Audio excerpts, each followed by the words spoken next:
ಮಾದಿಗರ ಸ್ವಾಭಿಮಾನ ಸಮಾವೇಶ. ಒಳ ಮೀಸಲಾತಿ ಜಾರಿಯ ಐಕ್ಯ ಹೋರಾಟದ ಕ್ರಾಂತಿಕಾರಿ ರಥಯಾತ್ರೆಯು ರಾಯಚೂರು ಜಿಲ್ಲೆಯ ಮಾನ್ವಿಗೆ ಆಗಮಿಸಿದ ಹಿನ್ನೆಲೆಯಲ್ಲಿ ಮಾದಿಗ ಸಮಾಜದ ಮುಖಂಡರು ಅದ್ದೂರಿಯಾಗಿ ಸ್ವಾಗತಿಸಿದರು. ಮಾದಿಗರ ಸ್ವಾಭಿಮಾನ ಸಮಾವೇಶ ಕಾರ್ಯಕ್ರಮವನ್ನು ಭಾಸ್ಕರ್ ಪ್ರಸಾದ್ ಉದ್ಘಾಟಿಸಿ ಮಾತನಾಡಿ, ಸದಾಶಿವ ವರದಿಯ ಪ್ರಕಾರ ಒಳ ಮೀಸಲಾತಿ ಜಾರಿ ಮಾಡಬೇಕು ಎಂದು ಬೆಂಗಳೂರಿನಲ್ಲಿ ಹೋರಾಟ ನಡೆದಾಗ ಪರಿಶಿಷ್ಟ ಜಾತಿಯ ಜನಾಂಗದವರೆಲ್ಲರೂ ಸಾಥ್ ಕೊಟ್ಟಿದ್ದರು. ಆದರೆ ಯಾವಾಗ ಸುಪ್ರೀಂ ಕೋರ್ಟ್ ಒಳ ಮೀಸಲಾತಿ ಜಾರಿ ಮಾಡಿ ಎಂದು ಆದೇಶ ಹೊರಡಿಸಿತೋ ಹೋರಾಟಕ್ಕೆ ಸಾಥ್ ಕೊಟ್ಟವರೆಲ್ಲರೂ ದೂರ ಸರಿದರು ಎಂದು ಲೇವಡಿ ಮಾಡಿದರು. ಕ್ರಾಂತಿಕಾರಿ ಹೋರಾಟಗಾರ ಅಂಬಣ್ಣ ಅರೋಲಿಕರ್ ಮಾತನಾಡಿ, ಕಳೆದ 30 ವರ್ಷದಿಂದ ಪರಿಶಿಷ್ಟ ಜಾತಿಯಲ್ಲಿಯೇ ಒಳ ಮೀಸಲಾತಿ ಜಾರಿ ಮಾಡಬೇಕು ಎಂದು ಹೋರಾಟ ಮಾಡಲಾಗಿದೆ. ಆದರೆ ಒಳ ಮೀಸಲಾತಿ ಜಾರಿ ಮಾಡಬೇಕು ಎಂದು ನಮ್ಮವರೇ ವಕೀಲರು ಸುಪ್ರೀಂ ಕೋರ್ಟ್ನಲ್ಲಿ ವಾದ ನಡೆಸಿದ ಉದಾಹರಣೆಗಳಿಂದ ಇಂದು ಸಮೀಕ್ಷೆ ನಡೆಯುತ್ತಿದೆ ಎಂದರು.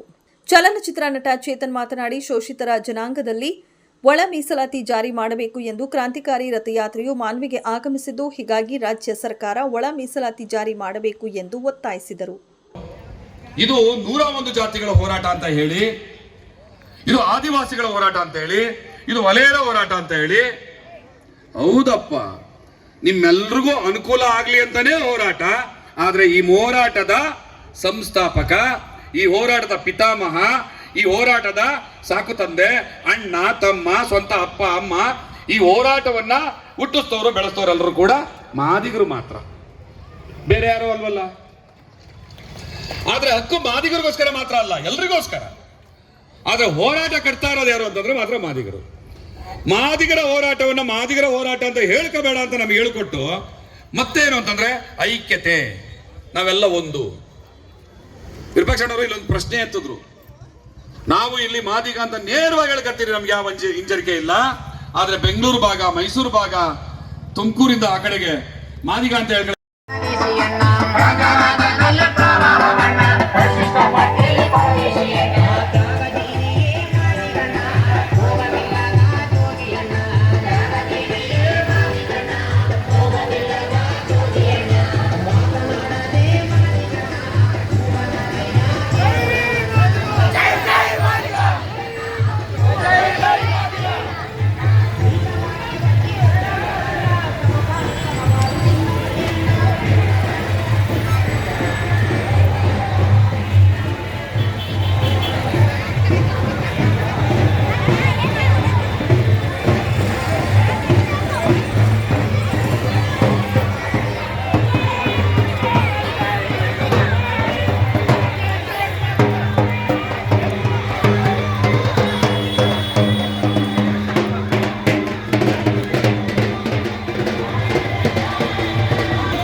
ಯಾರಾದರೂ ಇವತ್ತು ಕರ್ನಾಟಕದ ನಿಜವಾದ ದೇಶ ಪ್ರೇಮಿಗಳಾಗಿ ಸಂವಿಧಾನ ಎತ್ತಿಡಿತಾ ಇದ್ದಾರೆ ಅಂದ್ರೆ ಅದು ಒಳ ಮೀಸಲಾತಿ ಹೋರಾಟಗಾರರು ಮತ್ತು ಹೋರಾಟಗಾರತಿಯರು ಅನ್ನೋದು ನಾನು ಹೆಮ್ಮೆಯಿಂದ ಹೇಳಕ್ಕೆ ಇಷ್ಟಪಡ್ತೀನಿ. ಈ ನ್ಯಾಯದ ಹೋರಾಟದ ಜೊತೆ ಎಂದೆಂದಿಗೂ ನಾನು ಹೇಳ್ತೀನಿ. ನಮಗೆ ಸ್ನೇಹಿತರೆ, ನಾನು ಮೊದಲು ಕೃತಜ್ಞತೆ ಕೊಡೋದು ಭಾಸ್ಕರ್ ಪ್ರಸಾದ್ ಅವರು. ಭಾಸ್ಕರ್ ಪ್ರಸಾದ್ ಅವರು ಬಹಳ ಗಟ್ಟಿಯಾಗಿ ಇದನ್ನು ಮುಂದುವರಿಸ್ತಾ ಇದ್ದಾರೆ, ಬಹಳ ವೈಜ್ಞಾನಿಕವಾಗಿ ವಿಚಾರದ ಮುಖಾಂತರ ಮುಂದುವರಿಸ್ತಾ ಇದ್ದಾರೆ, ಬಹಳ ಧೈರ್ಯದಿಂದ ಮುಂದುವರಿಸ್ತಾ ಇದ್ದಾರೆ. ನಾನು ಒಂದು ಹೇಳ್ತೀನಿ, ಇವತ್ತಿನ ದಿನ ನಮಗೆ ಧೈರ್ಯ ಬಹಳ ಮುಖ್ಯ ಇದೆ. ಧೈರ್ಯ ಯಾಕೆ ಮುಖ್ಯ ಇದೆ? ನಾವು ಧೈರ್ಯ ಎಲ್ಲಿ ಕಾಣ್ತೀವಿ ಅನ್ಕೊಂತೀವಿ ಅಂದ್ರೆ ಎಲ್ಲೋ ಒಂದ್ ಕಡೆ ಜಿಮ್ ಅಲ್ಲಿ ವೇಟ್ ಎತ್ತಿದಾಗ ಅದು ಧೈರ್ಯ ಅಲ್ಲ, ಅಲ್ಲಿಂದ ಧೈರ್ಯ ಬರಲ್ಲ. ನಾವು ಗಟ್ಟಿಯ ಘೋಷಣೆ ಕೂಗಿದ ತಕ್ಷಣ ಧೈರ್ಯ ಬರಲ್ಲ, ಅಥವಾ ನಮ್ಮ ಆಹಾರ ಪದ್ಧತಿನಲ್ಲೇ ನಮಗೆ ಧೈರ್ಯ ಬರಲ್ಲ. ನಮಗೆ ಧೈರ್ಯ ಎಲ್ಲಿ ಬರುತ್ತೆ? ಈ ಅನ್ಯಾಯದ ವ್ಯವಸ್ಥೆ ವಿರುದ್ಧ ಸತ್ಯ ನೋಡಿದಾಗ ನಮಗೆ ಧೈರ್ಯ ಬರುತ್ತೆ. ಆ ಸತ್ಯ ನಮಗೆ ಭಾಸ್ಕರ್ ಪ್ರಸಾದ್ ಅವರು, ನಮ್ಮ ಸ್ನೇಹಿತರು, ನಮ್ಮ ಹಿರಿಯರೆಲ್ಲರೂ ದೊಡ್ಡ ಪ್ರಮಾಣದಲ್ಲಿ ಮಾಡ್ತಾ ಇದ್ದಾರೆ. ಮತ್ತೆ ಬಾಬಾ ಸಾಹೇಬ್ ಏನ್ ಹೇಳ್ತಾರೆ, ನೀವು ಬದಲಾವಣೆ ಬಯಸಿದಾಗ ನಿಮ್ಮ ಜೀವನ ಪಣ ಇಟ್ಟು ನೀವು ಹೋರಾಟ ಮಾಡಬೇಕು. ಬದುಕಿದ್ರೆ ನಾಯಕ, ಸತ್ರೆ ಇತಿಹಾಸ ಅಂತಾರೆ. ಅದು ಇವತ್ತಿನ ದಿನ ಜೀವಂತವಾಗಿ ಬದುಕಿದ್ರೆ ನಾಯಕ ಅಂತ ಈ ತೆರೆವೆ ಈ ವೇದಿಕೆಯಲ್ಲಿರುವ ಪ್ರತಿಯೊಬ್ಬರು ನಾಯಕದ ಗುಣಗಳು ನಾಯಕತ್ವನ ಮುಂಚೂಣಿನಲ್ಲಿ ಕೆಲಸ ಮಾಡ್ತಾ ಇದ್ದಾರೆ. ಅದು ಹೆಮ್ಮೆ ಆಗುತ್ತೆ ನಮಗೆ.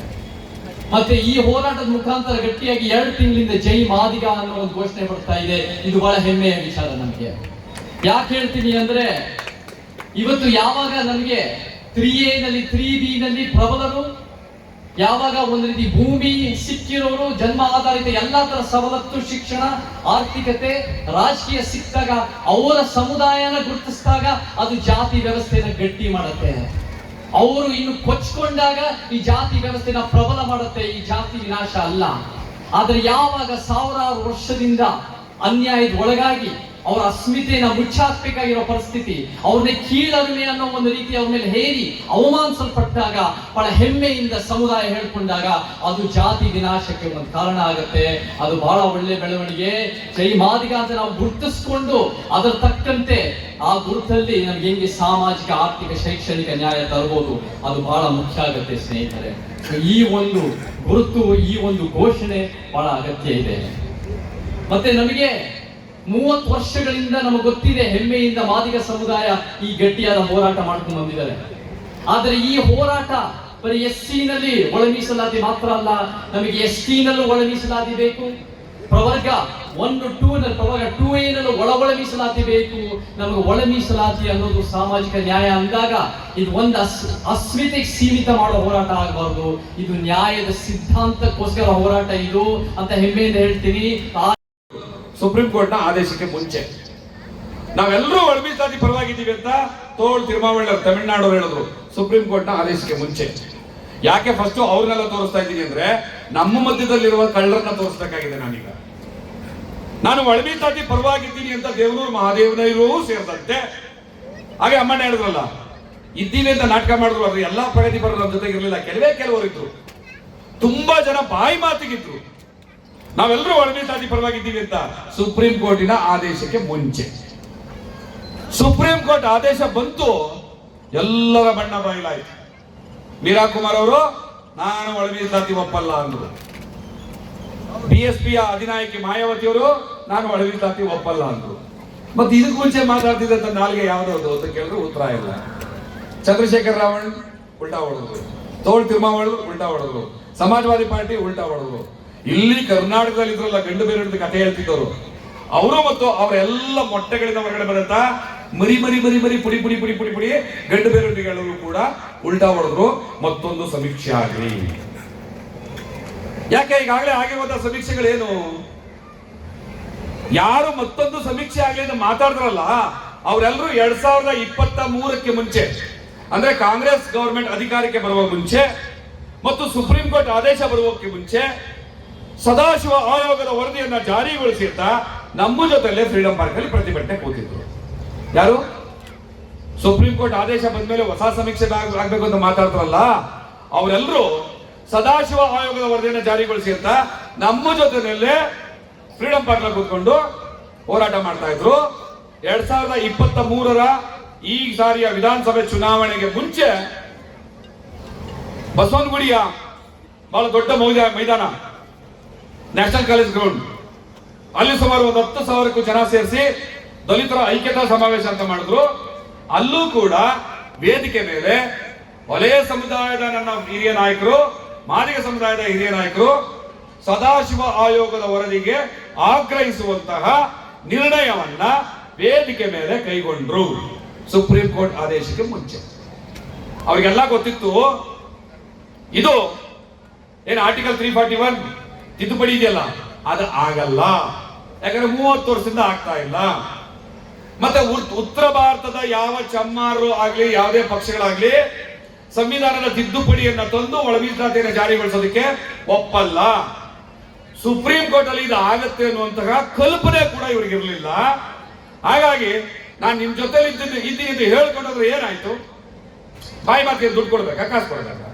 ನಿಮ್ ಜೊತೆಗಿದ್ದೀವಿ ಅಂತ ಹೇಳ್ಕೊಂಡು ಹಂಗೇ ಟೈಮ್ ಪಾಸ್ ಮಾಡ್ಬಿಡೋಣ.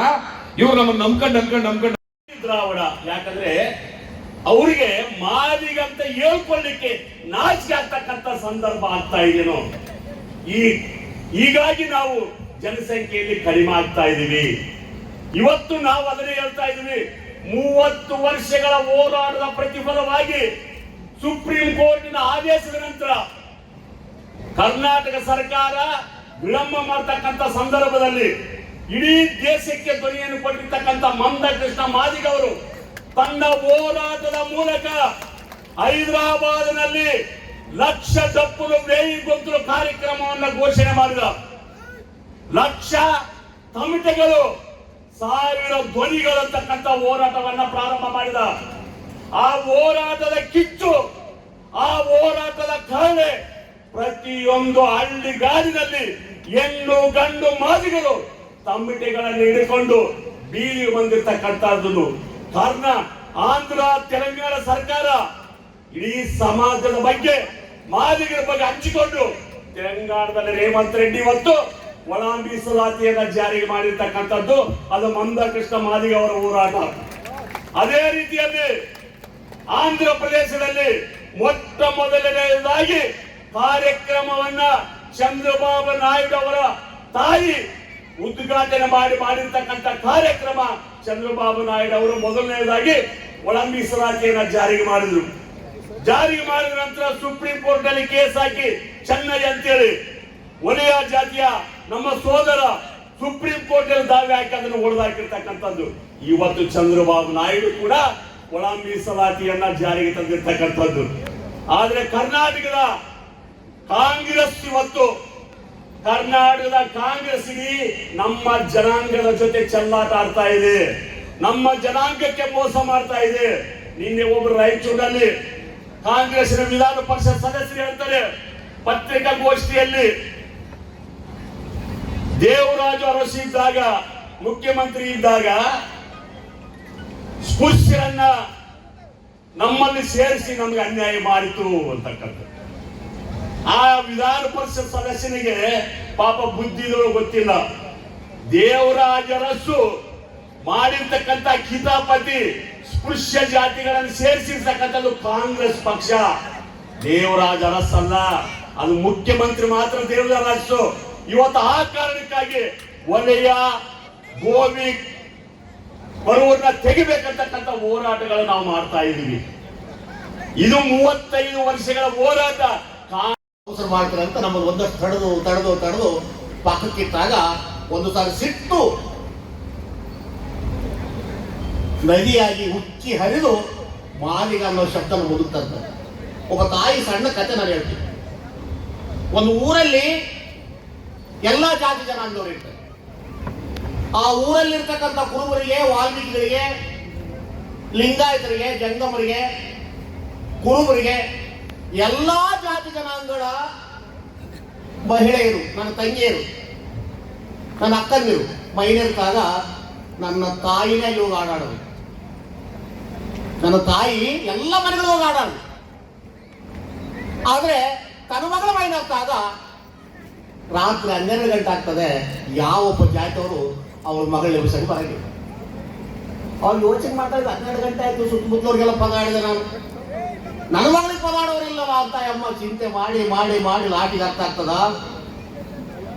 ಯಾರು ಬರಂಗಿಲ್ಲ ಅಂತ ಗೊತ್ತು, ನನ್ನ ಮಗಳ ಪದ ನಾನೇ ಆಡ್ಬೇಕಂತ ಹೇಳಿ ಮೈನರತೆ ಮೈನರತೆ ಏನುಂಡು ಮೈನರತೆ ಆಲೂಬಾನುಂಡು ಮೈನರತೆ ಸೋಂ. ಇದು ನಮ್ಮ ತಾಯಿ ಪದ. ಈ ಹಾಡನ್ನ 6 ಸೂರ್ಯ ಅಂತ ತಾಯಿ ಆಡ್ತಾರೆ. ಬಂದು ಲಕ್ಷಾಂತರ ಜನರನ್ನು ಸೇರಿಸಿ ಒಳ ಮೀಸಲಾತಿ ನಮ್ಮ ಜನ್ಮಸಿದ್ಧಾಕು ದಲಿತ ಸಂಘ ಇದರ ಬಗ್ಗೆ ಮಾತಾಡಬೇಕು. ನೀವು ಯಾರು ಅಂಜಿ ಮಾತಾಡ್ತಕ್ಕಂಥ ಅಗತ್ಯ ಇಲ್ಲ ಅಂತ ಹೇಳಿ ನಮ್ಮ ಅಣ್ಣ ತಮ್ಮ ತೆಕ್ಕಿ ಬಡ್ಕೊಂಡು 2 ಲಕ್ಷ ಜನ ಬೆಂಗಳೂರಲ್ಲಿ ಸೇರಿಸಿದ್ರು. ಪ್ರೊಫೆಸರ್ BK ಅವರಷ್ಟೇ ಮಾತಾಡಿದ್ದು ಒಳ ಮೀಸಲಾತಿ ಬಗ್ಗೆ. ಅವತ್ತು ಮಾತಾಡಿದವ್ರು ನಮಗೆ ಕೊಡ್ಲಿಕ್ಕೆ ನಿಮಗೆ ಏನ್ ತೊಂದರೆ? ಕ್ರಿಸ್ತರಾಗಿದ್ರೆ ಅವರಾಗಿರೋ ಕ್ರಿಸ್ತರು ಕೂಡ ಮೀಸಲಾತಿ ಕೊಡಬೇಕು ಅಂತ ಹೇಳಿದ್ದು ಪ್ರೊಫೆಸರ್ BK. ಯಾವಾಗ ಈ 2 ವಿಷಯಗಳು ನಮ್ಮ ಅಣ್ಣ ತಮ್ಮಂದಿಗೆ ತ್ರಾಸ ಆಯ್ತೋ ಅವಾಗ ನಮ್ಮನ್ನೆಲ್ಲರೂ ಪಕ್ಕಕ್ಕೆ ಸರಿಸಿ ಇವ್ರು ಮಾದಿಗರು ಅಂತೇಳಿ ನಮ್ಮನ್ನೆಲ್ಲ ಹೊಡೆದಾಡಕತ್ತಾರೆ ಅಂತೇಳಿ ನಮ್ಮ ದೂರ ತಳ್ತಾರೆ. ಅಂತ ಸಂದರ್ಭದಲ್ಲಿ ಮಾದಿಗ ಮೀಸಲಾತಿ ಹೋರಾಟ ಸಮಿತಿ, ದಲಿತ ಸಂಘದಲ್ಲಿ ಇರ್ತಕ್ಕಂಥವ್ರು, ಕಾಂಗ್ರೆಸ್, JDS, BJP, RSS ಅಲ್ಲಿ ಇರ್ತಕ್ಕಂಥ ಎಲ್ಲಾ ಮಾದಿಗರ ಹೊರಗಡೆ ಬಂದು ದಂಡೋರ ಮಾದಿಗರ್ನರ ದಂಡೋರ ಮಾದಿಗನ್ನಲ ದಂಡೋರ ఇది ಮಟ್ಟಿ ಜೀವನ ದಂಡೋರ ಅಂತೇಳಿ ಒಂದು ಸಾರಿ ಆಂಧ್ರದಲ್ಲಿ 15 ಲಕ್ಷ ಜನ ಚಂದ್ರಬಾಬು ನಾಯ್ಡು ಸರ್ಕಾರಕ್ಕೆ ನಡುಕ ಹುಟ್ಟಿಸ್ತಾರೆ.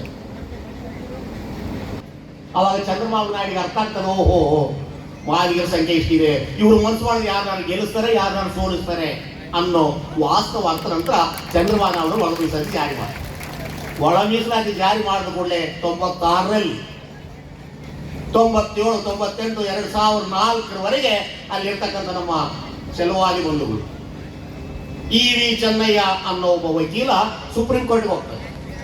ಮಾದಿಗರಿಗೆ ಪಾಲು ಕೊಡಬಾರ್ದಾಗಿತ್ತು, ನಾವು ಅಣ್ಣ ತಮ್ಮರು ಎಲ್ಲ ಹಂಚಿಗೆ ತಿಂತಿದ್ವಿ ಅಂತ. ಇದರ ವಿರುದ್ಧ 24 ವರ್ಷ ಕೋರ್ಟಲ್ಲಿ, ಸುಪ್ರೀಂ ಕೋರ್ಟಲ್ಲಿ ಜಗಳ ಆಗ್ತದೆ. ಒಂದು ಕಡೆ ಯುದ್ಧ ಇದು, ನಾವು ಒಟ್ಟು ಒಳ ಮೀಸಲಾತಿ ಹೋರಾಟ 30 ವರ್ಷದಿಂದ ನಡೆ ಮಾಡ್ತೀವಿ. ಬಟ್ 2004ರಿಂದ 2024 ಆಗಸ್ಟ್ 1ರವರೆಗೆ 20 ವರ್ಷಗಳ ಸುದೀರ್ಘವಾಗಿರ್ತಕ್ಕಂಥ ನ್ಯಾಯಾಂಗ ಚರ್ಚೆ ನಡೀತದೆ. ಆಯಾ ನ್ಯಾಯಾಂಗ ಚರ್ಚೆಗಳು ಮಾದಿಗರಿಗೆ ಅಂತಾರೆ, ಮತ್ತೆ ಅಣ್ಣ ತಮ್ಮಂದರಿಗೆ ಕಸಿವಿಸಿ ಆಗ್ತದೆ, ಮತ್ತೆ ಅವರು ಮರು ಪರಿಶೀಲನೆ ಅರ್ಜಿ ಹಾಕ್ತಾರೆ, ಕ್ರಿಮಿಲೇರ್ ಅಂತಾರೆ. ಅದರ ವಿರುದ್ಧ ಕೋರ್ಟ್ಗೆ ಹೋಗ್ತಾರೆ. ಮತ್ತೆ ಸುಪ್ರೀಂ ಕೋರ್ಟ್ ಈ ಎಲ್ಲ ವರದಿಗಳು ನೋಡಿ 20 ವರ್ಷ ಎಲ್ಲ ಮಾತಾಡಿವಿ, ನೀವೇನು ಮಾತಾಡೋದು ನಡೆಯಂಗಿತ್ತಮ್ಮ, ನೀವು ಹೊರ ಮನೆ ಮಾಡ್ತಾರೆ ಅಂತ ಅವರಿಗೆ ಸಮಜಾಯಿಷಿ ಇರ್ತದೆ. ಇದು ಆದ ನಂತರ ಮತ್ತೆ 9 ತಿಂಗಳ ಆಗ್ತದೆ, ಯಾಕೆ ಜಾರಿ ಆಗಿಲ್ಲ. ಒಬ್ಬ ಸಚಿವ